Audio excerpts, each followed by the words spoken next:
நந்தினாலே பரமசிவனாருடைய நந்தி, அதிகார நந்தின்னு அவர் பேரோ இல்லையோ. எந்த கோவிலுக்கு போனாலும் முன்னாடி நந்திகேஸ்வரர் இருக்காரோ இல்லையோ. அந்த அதிகார நந்திக்கு ஒரு முறை ஒரு சாபம் ஏற்பட்டது. அந்த சாபத்தை போக்கிக்கிறதுக்கு இந்த ஊருக்கு தான் வந்து சேர்ந்தார் நந்திகேஸ்வரர். பெருமானை தரிசிக்கிறதுக்கு போனார்.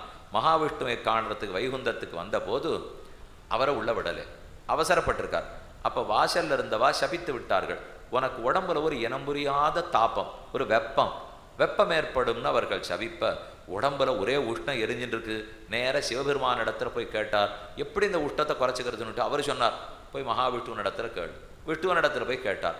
அப்போ அவர் சொன்னார், இந்த க்ஷேத்திரத்துக்கு வா, இங்கிருந்து கொண்டு தபஸ் பண்ணு, உனக்கு நான் அனுகிரகம் புரியுறேன்னு சொல்ல நந்தி புற விண்ணகரம். விண்ணகரம்னா வைகுந்தம், கிழியே சொல்லியிருக்கேன்.